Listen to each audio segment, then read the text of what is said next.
June 9, 1944.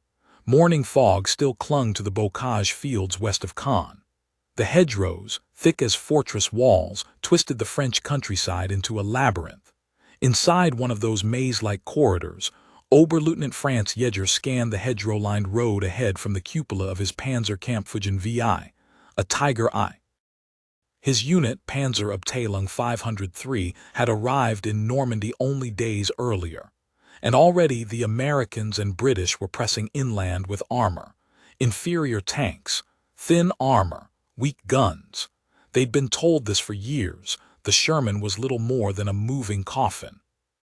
That morning, Jäger believed it. He had 4 Tigers under his command, each armed with the feared 88 MKW K-36. 2 hits, 2 kills before breakfast. Their armor deflected Allied shells like rain off a bunker wall. Until the sound came, not the hollow clank of a 75 round, not the faint ping of a ricochet. This was different, a crack sharp and precise, like snapping ice. Then a second Tiger behind him erupted in flame. No warning, no chance to return fire, just a jet of flame rocketing from its turret seam. He ducked instinctively. His gunner shouted. Another blast echoed. A third Tiger vanished in a column of smoke. "What the hell is that?" Jäger screamed. His radio squawked with panic. Voices cut in and out. Not a Churchill, not a Cromwell. Fast. Repeat. Fast turret. God 88 down. Static. Then silence. He swung the turret. Nothing in sight. The hedgerows were still, but something out there had just put 3 Tigers down in under a minute, something they hadn't prepared for. What Franz Jäger had just witnessed wasn't a new tank. It was a new gun, a new doctrine. The Sherman Firefly had arrived. What followed would shatter the myth of German armor. The myth that they were untouchable, that the Tiger was invincible. It began with a single 17-pounder shell that carved through 100 of armor as if it were paper. And it did not end until the Tiger crews realized they were being hunted. The Firefly was never meant to exist. British engineers had been forced into it. In 1943, after watching countless 75 Shermans bounce shots off Panthers and Tigers, they begged for a solution. The Americans were slow to react, but the British weren't. They took the 17-pounder anti-tank gun, one of the few weapons in the Allied arsenal capable of defeating the front armor of a Tiger, and crammed it into a Sherman turret. Barely. The breech had to be rotated sideways to load. The recoil forced the loader to crouch at awkward angles, but it worked. It turned the Sherman into something else entirely. A predator. By D-Day, 342 Fireflies had been shipped into Normandy, less than 10% of all Allied tanks. But in the minds of German panzer crews, they became 90% of the threat. Jäger had studied enemy tank silhouettes. He had memorized the angles, the dimensions, but no one had told him what to do when a Sherman could kill a Tiger at 1,000 meters. That morning, he found out the hard way. The Tiger's armor had been its gospel, the 88 gun its sermon. But as Jäger's crew reversed through the hedgerow break, trying to find cover, another Firefly round punched straight through the side plate and out the opposite flank. No explosion, just a sickening clang followed by a shriek. The driver screamed. Blood hit the ceiling. Jäger grabbed the radio. "All Tigers pull back to secondary line. Do not engage unless you have line of sight." He had never said that before. The field wasn't just confusing, it was lethal. The Firefly didn't need to flank, it didn't need to get close. It just needed sight, a brief window, a gap in the hedge. And with British infantry calling in coordinates by field phone, those windows were multiplying. What stunned German command wasn't just the gun. It was the silence before the kill. By June 14th, Tiger losses across the Caen sector had mounted unexpectedly. Crews reported being killed at angles and ranges previously considered safe. Reconnaissance suggested standard Shermans, until intelligence decoded a new pattern. The Fireflies carried longer barrels. The British were painting the last third of the barrel olive drab to disguise the length. And it was working. Crews couldn't tell a 75 Sherman from a 17-pounder until it fired. By then it was too late. Firefly teams began stalking tanks like snipers. One would lay in ambush while 3 or 4 standard Shermans absorbed the enemy's attention. It was misdirection on an armored scale. At Villers-Bocage, survivors described a nightmare, tanks exploding before they could even traverse. The Firefly didn't fire salvos, it fired once, deliberate, surgical, then vanished. Even experienced commanders like Michael Whitman, the tank ace of aces, had no answer for them. His Tiger was knocked out not by a dozen tanks, but by a single, well-placed shot. Firefly or not, the fear spread. Something was killing Tigers at ranges they had once considered untouchable. Panic was rare in panzer units. But fear was new. At a forward fuel depot near Falaise, Yeager stood outside his battered Tiger, running his fingers along the scar where a 17-pounder had struck the lower glacis. It hadn't penetrated, but the hit had cracked the weld and disabled steering. He looked down at the gouge and muttered, "That was not a 75. A British prisoner captured during a failed night raid confirmed it. The Firefly, he even gave the nickname. "We call 'em Tigger killers," the man had said with a grin, blood drying on his temple. Yeager didn't respond. He was thinking about his gunner, killed in the first strike. And the fact that he no longer knew which Shermans to fear, because now it was all of them. At headquarters, German analysts tried to calculate odds. Fireflies were rare. Statistically, only 1 in 4 Shermans could kill a Tiger frontally. But tell that to the Panzer crew, who just watched a single Sherman destroy their platoon. The math no longer mattered, morale did. Panzer units started changing tactics. Tigers stopped pushing. They began hiding, waiting, choosing hull-down ambushes over aggressive movement. Because now, for the first time, Allied tanks could strike first and strike fatally. The Tiger was no longer a predator. It was prey. By July, Allied tank commanders had a new confidence. Firefly gunners began to keep score not in theory but in chalk, names, hull numbers. One gunner painted Tiger Tamer beneath his barrel. It wasn't arrogance, it was proof that the most feared weapon of the Wehrmacht could bleed, could burn, could be pierced like any other machine. At Saint Martin de Fontenay, Yeager's final engagement came not in the open, but in a narrow French street. His Tiger turned the corner, and the Firefly waiting at the end of the alley didn't hesitate. One shot. The 17-pounder struck just above the transmission housing, deflected into the turret ring. The blast severed the electrical system. The Tiger stopped cold. Before his loader could turn the hand crank, the second round came. Franz Yeager never saw the flash. The interior of the Tiger smelled of scorched oil and wet steel. Hauptmann Lucas Reinhardt wiped the condensation from his vision block and stared into the gray morning mist outside his command tank. The fields near Saint-Tanin were quiet now, but the smoke curling upward from the burned-out frame of Panzer 224 just ahead of him told another story. It hadn't been there an hour ago, and it hadn't been taken out by artillery or a mine. One round, clean, right through the mantlet.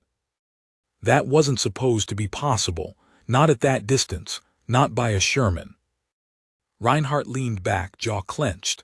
The war had changed without warning, and no one had told them. Behind him, his radio operator lit a cigarette with shaking fingers. "They're using new shells," he muttered. "I heard from the 9th SS, something British. It burned right through Gunther's front plate, no ricochet, just a hole like paper." Reinhardt didn't reply. He knew what it meant. The Tiger, once their reaper, their fortress, was now a coffin with tracks. A kilometer east, hidden behind a narrow hedgerow choked with nettles, Sergeant Alan McCready chambered another round into his Firefly. He could barely feel the recoil anymore. It wasn't numbness, it was routine. The 17-pounder had barked once, and another Tiger was gone. 3 confirmed, said the gunner beside him, pulling the next shell from the rack. Might be 4 if that last one cooks off. McCready didn't respond. He was too busy scanning the tree line through the gunner's sight. He didn't want celebration. He wanted silence. He wanted no more Tigers. But that wasn't how Normandy worked. Not in June. Not when the Germans still believed in their armor. A glint turret movement. Right flank, 70 meters. McCready turned the traverse wheel with practiced urgency. His loader grunted as he slammed the shell home. Up! McCready fired. The Firefly kicked like a mule. The shell screamed across the hedgerow gap, connected with a sharp impact, then an explosion. Not a kill, a track hit. But the Tiger wouldn't move again. They were hunting big cats now. Back at Battalion HQ, Oberstleutnant Eckhart von Mellenthin tapped his pencil against the operations map. 4 Tigers lost near Saint-Tanin in a single morning. None had returned fire effectively. Fireflies, he muttered. 1 in 4 Shermans carries that cursed gun. He turned to his operations officer. What's the protocol now? We were instructing crews to fire and relocate instantly. Avoid prolonged engagement. Prioritize hull-down positioning. Smoke when possible. Smoke, Mellenthin sneered. We built these machines to dominate, not to hide behind clouds like rabbits. The young officer hesitated, then quietly added, Sir, morale is slipping. Some tank commanders are refusing open ground. They don't trust their armor anymore. Mellenthin looked down at the map. His fingers trembled. For the first time, his tanks were no longer advancing. They were clinging. At dusk, Reinhardt's Tiger moved into position along a field edge overlooking the church at Le Mesnil. The unit had been ordered to ambush any advancing British armor. It was a textbook position, elevation, concealment, retreat route. But as he watched through his scope, he couldn't shake the tension in his stomach. He knew the Fireflies were somewhere ahead. He couldn't see them. That was the worst part. The 75 Shermans were noisy, reckless. They rushed into view, fired, missed, died, but the Firefly crews had learned. They waited, let the others draw fire. And when the Tigers revealed themselves, 1 shot, 1 flash, 1 funeral. He heard an engine, low revs, Sherman, maybe 2, no visual. He hesitated. Then the Tiger next to him, Anton 312, fired. And a second later, the entire upper hull vanished in a plume of fire. Inside the Firefly, Corporal Desmond Yates kept his eye pressed to the sight glass. The 17-pounder's barrel still steamed. Tiger down, he said, emotionless. 1 more to the left. Another, asked the loader. Yates didn't blink, already turning. Then let's ruin his day. The gun recoiled again. This time it struck just below the turret ring.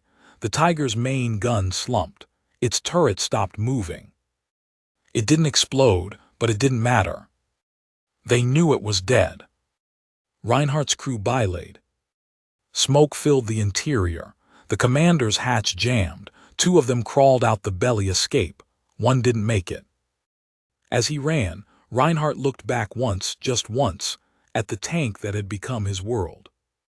It was still burning when he dove into a drainage ditch. He lay there for a long time, soaked and shivering, staring up at the gray clouds above Normandy. And he understood. The Tiger had been a king, but kings fall. Firefly crews weren't arrogant, they were terrified. They had no better armor than any Sherman. A Panther could still kill them from 1,500 meters. A Tiger's 88 would turn them inside out if it hit.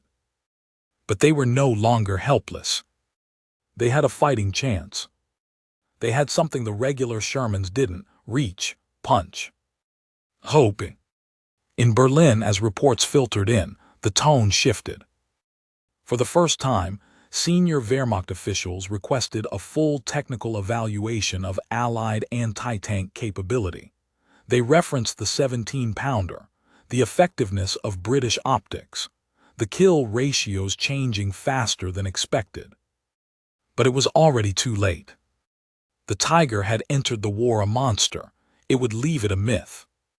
Because in the hedgerows of France, the Firefly had shown that even the strongest armor could be cracked, and that no tank, no matter how fearsome, was safe when the enemy had learned how to strike first.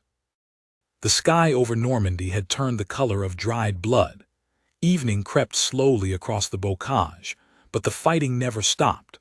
On the western edge of the Orne, near a shattered crossroads marked on German maps as Point 214, Oberleutnant Karl Eberhardt lay inside the burned shell of his Panther, boots pressed against the turret wall, breathing smoke. Outside, his driver was screaming, not from pain, from madness. One shell, just one, and the entire engine compartment had gone up. Eberhardt had never even seen the enemy tank. There had been no duel, no maneuver, only a sudden flash from behind a ruined French barn, then heat, then fire, then silence. He crawled out of the commander's hatch and fell hard into a ditch full of rainwater and blood.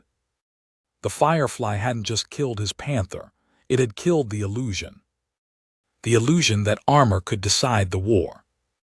That if they held the line with Tigers and Panthers, the Allies would stop. But nothing stopped. The Fireflies kept coming, masked by regiments of standard Shermans. The Germans fired at the obvious targets and were destroyed by the hidden ones. It wasn't just a battlefield tactic, it was psychological warfare. By July 1944, tank commanders like Eberhardt were no longer just checking for flanking threats. They were inspecting every Sherman silhouette twice, watching for barrel length, measuring turret shape under fire. A second's hesitation meant survival or death. And death was faster now. On the Allied side, Major Ernest Vickers stood with his boots in the mud, the barrel of his Firefly still steaming after another kill.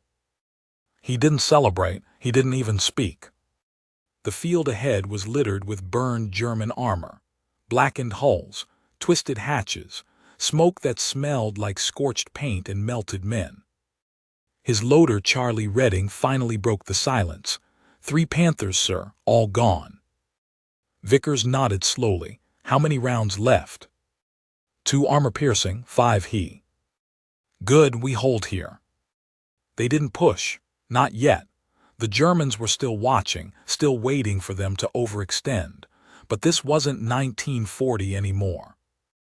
This time the Allies had learned, and the Firefly was the proof.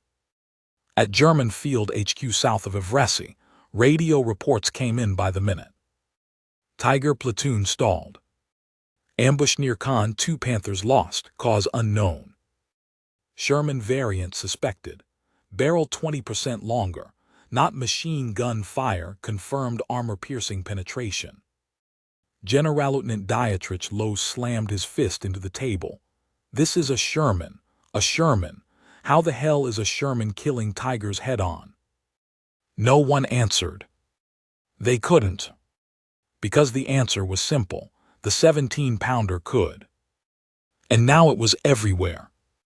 What the German command never fully grasped, at least not in time, was that the Firefly wasn't just a technical upgrade. It was a battlefield equalizer. It wasn't perfect. Its turret was cramped, its profile high. But none of that mattered when it saw you first. Because if it saw you first, you were dead. And it saw a lot. Private Will Armstrong, a scout attached to the British 11th Armored Division, had watched a Firefly kill a Tiger at 1,200 meters through a gap no wider than a church door. One shot, direct hit. He'd seen the explosion bloom like a flower. He remembered the silence that followed, the kind that settles when everyone, even your side, is stunned that it worked. Not far from St. Lo, a Tiger crew abandoned their machine after spotting what they thought was a Firefly hull down behind rubble. They'd only caught a glimpse of the longer barrel, and they panicked. They bilayed, left the tank fully operational. It was just a standard Sherman, with a camouflage tube extension on its barrel. By August, British infantry had started faking Firefly barrels to unnerve the enemy. And it worked. It worked so well that German doctrine began advising tank commanders to withdraw from open field engagements when multiple Shermans were spotted, and identification was uncertain. They were no longer masters of the field. They were gamblers rolling weighted dice.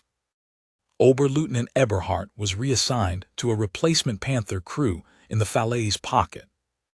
He watched from a ridge as his flank dissolved, not from airstrikes, not from infantry, but from 6 Fireflies rolling through the mist, each one flanked by 4 standard Shermans, creating a moving fortress of confusion. One of his crew asked, "Do we fire at the closest?" Eberhardt didn't answer. He was staring at the middle tank. Barrel was long. Too long. "Fire at the one with the teeth," he said finally. The gunner blinked. "The teeth." Eberhardt nodded. "Hull-S got painted jaws. It's not regulation. Fire at that one." The Panther's 75 roared. The round missed by a meter. The reply came faster than they expected. The Firefly's shell slammed into their turret ring. Sparks flew. The loader screamed. Eberhardt was thrown sideways as the hatch blew open above him. They survived, but the Panther was crippled again. The armor was no longer protection. It was bait. The Fireflies weren't hunting for glory. They were hunting survivors. Because by August 20th, the German panzer divisions weren't winning battles anymore. They were trying to escape. Even in retreat, the fear lingered.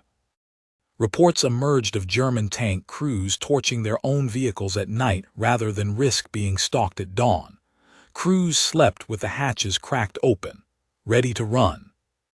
The Firefly had changed everything.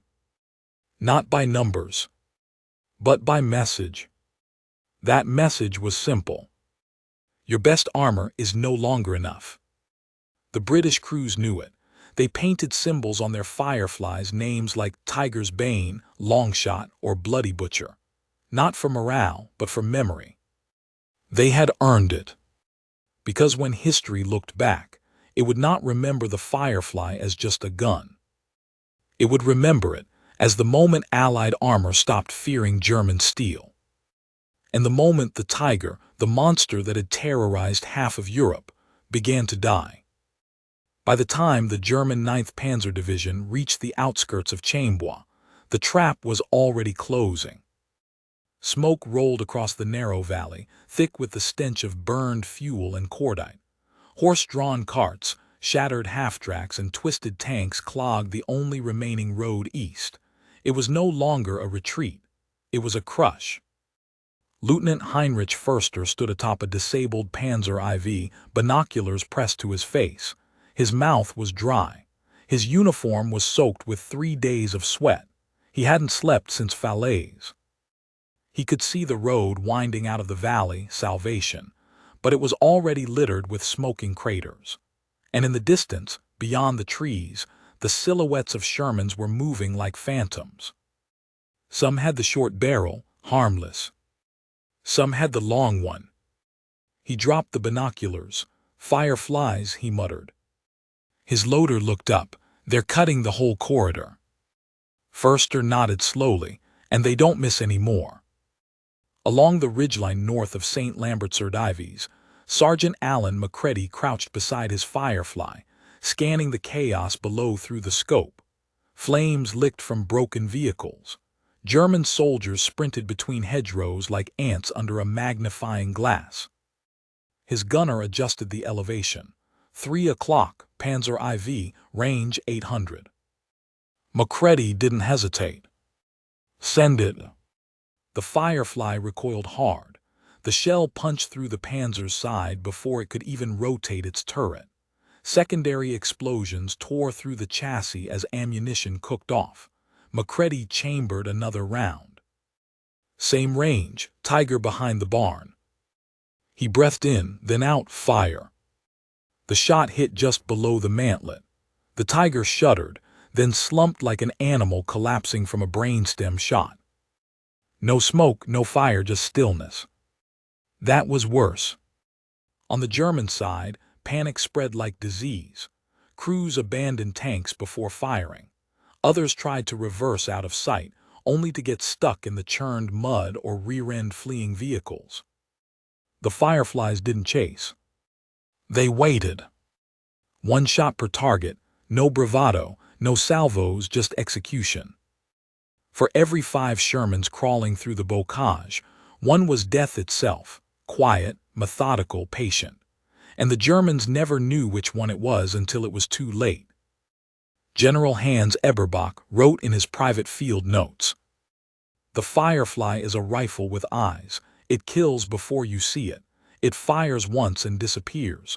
We are not fighting tanks anymore. We are being judged." In a crater just west of Trun, Förster and his remaining crew took cover behind a shattered telegraph pole. The Panther they'd arrived in was gone, destroyed without warning by a Firefly that had been hiding behind a collapsed barn for 3 days. His radio operator had seen the flash just before the shell struck, no time to react. The turret flew 30 feet into the air. Now Förster lay in the mud with a flare gun and a broken wrist, listening to the sound of tank tracks drawing closer. He expected an engine roar. But all he heard was that sound, that heavy, deliberate clink of Sherman tracks. Then, even closer, the unmistakable clunk of a 17-pounder's breech locking home. He didn't move. He didn't breathe. And the Firefly passed by without firing. They weren't wasting shells anymore. On the road into Argenton, Private Desmond Yates wiped the sweat from his brow inside the Firefly's loader hatch. His muscles ached. The shell casings on the floor clinked every time they moved. "How many's that today?" he asked. Macready answered without turning his head. 6, maybe 7, could be more, hard to tell through the smoke. Yates looked over at the tank's flank. Another chalk line was being drawn, just one. No name, no scorekeeping, just a mark, a ritual. The enemy had named them Fireflies. But among themselves, they said something else. "We're not tankers anymore," one had whispered over the radio. "We're hunters." By August 22nd, the pocket closed. What had once been hundreds of German vehicles moving east became a junkyard of wreckage and corpses. Tanks with blown hatches, Panthers smoldering from 2 clean holes, one in, one out. Tigers with their turrets spun backward, engines still ticking but crews long dead. A French villager, crossing the battlefield days later, said it looked like giants had walked through and decided to die. In Berlin, the Oberkommando des Heers received the final loss reports: 344 tanks and assault guns destroyed, hundreds more abandoned. The report's appendix listed a new concern: unconfirmed reports of British Sherman variants equipped with high-velocity anti-tank guns capable of frontal penetration at over 1,000 meters. Morale among Panzer units impacted. Recommend urgent countermeasure development. But there were no countermeasures, not in time. And not against the fact that German tankers had begun to fear every Sherman, not because of what it was, but because of what it might be. Back in Normandy, the Firefly crews advanced slowly, always methodically, always aware that even their success was fragile. They weren't invulnerable. Many died. Many burned inside their tanks before even seeing the enemy. The Firefly was long-barreled, not bulletproof. But it had changed the balance. One Sherman in a platoon, carrying one gun that could cut down the Reich's best armor. That was all it took. The Germans had taught the world that tanks could dominate battle. The Firefly had taught them that no king lasts forever. As the Allied forces pushed north toward Belgium and the Netherlands, the Firefly went with them. Each mile brought new kills, new targets, new burned-out myths. And by the time the snow came in winter, there were fewer and fewer tigers left to kill. Because most had already learned to run, or had stopped moving altogether. Snow clung to the rooftops of a small Belgian village as Sergeant Alan Macready stepped down from the hull of his Firefly. His boots crunched through the ice-crusted mud. The wind cut through his wool like razors, but the cold wasn't what made his hands shake. In the field behind them, a Tiger II still smoked. It had taken 3 shots from his crew to stop it. The first 2 had gouged its side, but the third had gone through just above the wheel sprocket. An accident, not a plan. But it had worked. They stood there in the stillness, men with rifles watching a steel god burn. His loader, Yates, came up beside him, dragging a crate of 17-pounder shells. He set it down and stared at the wreck. "I thought the king tigers were worse," he muttered, "but it dies like the others." Macready didn't respond. He just looked at the carcass. A year ago, that would have been unthinkable. Now it was just another kill. And it didn't feel like victory. Lieutenant Heinrich Förster stared through the shattered vision slit of a captured Panther. Its turret jammed, crew dead, engine seized in the snow near Bastogne. He hadn't been inside when it died. That was someone else's job. But the smell lingered. Cordite leather, death. The side plate bore the now familiar wound, a clean, circular puncture right through 100 mm of steel. No fire, no fragmentation. Just a hole. He placed his hand over it and felt the cold metal on his palm. The 17-pounder did this, not an airstrike, not sabotage. A gun on a Sherman. Something they once mocked. By January 1945, the Tiger was no longer a battlefield weapon. It was a liability. It took too much fuel, too much time, too many men, and every time it moved, Fireflies waited. German doctrine had quietly shifted. Engage only when guaranteed flank advantage. Withdraw when enemy composition unknown. Do not commit heavy armor in daylight if air cover is absent. In simpler terms, run, hide, shoot if lucky, die if seen. As the Ardennes thawed and the Americans broke through the Siegfried Line, Allied formations rolled with confidence. Every armored division knew what the Firefly was. Not just a tank killer, a morale weapon. Infantry felt safer with one in the column. Tank crews fought harder knowing they weren't outgunned. Engineers bragged about their jury-rigged recoil brakes and awkward loader configurations. It didn't matter that the turret was crowded, or that it was a compromise. What mattered was that it had changed the way Germans fought.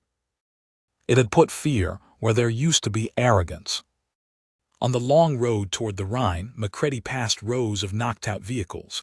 Some were burned, others simply abandoned. One Panther sat in the ditch, tracks thrown, hatch open. Painted on the inside, hastily scratched into the metal, were the words, "Kein Ausweg." No way out. In Berlin, bunker corridors echoed with the whispers of defeat. Reports no longer celebrated Tiger kill counts. They lamented their absence. Requests for reinforcements were marked, delayed indefinitely. An anonymous colonel, in one intercepted dispatch, wrote, "The enemy has outbuilt us.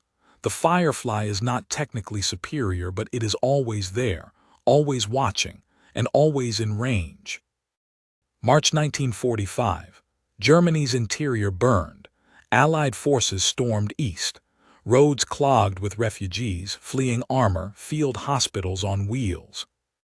Major Ernst Mettler, one of the last surviving Tiger commanders in the 501st, ordered his crew to camouflage their tank in a forest clearing north of Castle. They waited for hours, days, no orders, no movement. Then through the trees he spotted a glint, just one. Barrel too long. He didn't wait. Abandoned tank, burn it. But sir, we won't reach Berlin in it, and it won't stop what's coming. They left it there. The Tiger, still upright, still intact, but useless. Because even the best armor meant nothing when the enemy could see farther, fire faster, and strike first. April 1945. A Sherman Firefly rumbled through the outskirts of Magdeburg. Its hull was scarred, its barrel blackened from over 100 rounds fired. Inside, Macready sat silent. His crew didn't speak much anymore, not since the last engagement. They'd D1 again, but Yates was gone, caught by shrapnel during a counterattack that didn't even involve armor. Victory had lost its shape. Now it felt like survival. May 8, 1945. The war ended. And when the German tank crews stacked their uniforms in surrender piles, they didn't speak of glory or fate. They spoke of fire, of sudden explosions, of barrels poking through hedgerows, of how the first thing to go quiet was always the Tiger's gun. Years later, in a museum in England, a Firefly sat under glass, cleaned, preserved, respected. Children stared at the long barrel, veterans stood in silence. And across the room sat a Tiger, massive, looming, dominant even in defeat. But between them hung a quote carved into the plaque. The Firefly didn't win the war, but it made victory possible. For those who crewed the Tigers, it wasn't the bombers or the rockets, or even the waves of infantry that undid them. It was the moment they realized the armor they trusted could be pierced. That steel wasn't a shield. Not anymore. Not when someone, somewhere, had a Sherman with a gun just long enough to reach through history and remind them. No empire of machines lives forever. Only the men inside them. And sometimes, the men across the field, holding a weapon they were never supposed to have. The grass grew taller than the tracks now. Rust clung to the suspension. The gun barrel, once feared across a continent, pointed blankly into a gray English sky. Sergeant Alan Macready stood beside the Firefly with his hands in his coat pockets. It sat on the edge of a training field outside Salisbury, long since decommissioned. A museum plaque nearby called it a critical piece of British tank doctrine, but Macready didn't care much for doctrine anymore. He wasn't here for history. He was here for ghosts. They didn't come often, not the way movies imagined. But they arrived in flashes, the sound of the breech locking, the breathless silence before the shot, the copper scent of oil and blood in the loader's corner. The war hadn't left him, it had just gone quiet. He ran a hand along the scarred hull, pausing near the turret ring. He remembered this one. An .88 round had glanced off the weld, barely missing the cupola. He should have died that day. But the weld had held. So had the gun. Across the channel, in a small farmhouse outside Göttingen, a man named Heinrich Förster sat in silence with a worn letter in his lap. His son, now 23, had found it in a box marked Nicht öffnen. It was dated 1962, sent by someone named Desmond Yates. It read simply, "I was in the Firefly that destroyed your Panther outside Falaise. I saw your crew bail. I hesitated. I didn't fire. I never knew if that was right. I still don't. But I hope you got out. I hope you're reading this. We were enemies, but we were men, not myths." Förster had never replied. Now, decades later, he wished he had. The letter wasn't about guilt, it was about understanding. That war wasn't heroism, it was timing, sight lines, metal, mistakes. The kind of thing only men who survived a Firefly could understand. On the outskirts of Cannes, the town rebuilt around the ruins. Children played in the streets where tigers once burned. Cafes sat where wrecked Shermans had once formed barricades. But the scars were still there, if you knew where to look. Burn marks on the inside wall of the old church, shell fragments in the cobblestone, a small metal plaque near a field half overgrown with moss that read, "Here on June 10, 1944, a British Firefly destroyed 2 German tigers in under 4 minutes. One man survived. He later returned to plant an apple tree on the site." The tree still stood. At Bovington, the Tiger 131 sat in pristine condition. Visitors came from around the world to see it run. They marveled at its engineering, its size, its menace. But a few feet away stood a Firefly. Fewer people lingered there. It wasn't as dramatic, not as big, not as loud. But for those who knew, for those who remembered what it meant to see a Sherman with a long barrel waiting behind a hedgerow. The Firefly was more than steel. It was the moment history flipped. The moment the invincible became vulnerable. The moment German tank crews learned that war would no longer be won by armor alone. In the quiet of a Belgian cemetery among rows of white crosses, a rusted dog tag lay buried beneath the soil. No one noticed it. Stamped into the metal, barely legible. M4C17 PDR, APMK8, 7.44. It wasn't a name, not a rank. Just a type of shell. The kind that had cut through a tiger's hide. The kind that turned myth into wreckage. The kind that ended the war, one shot at a time.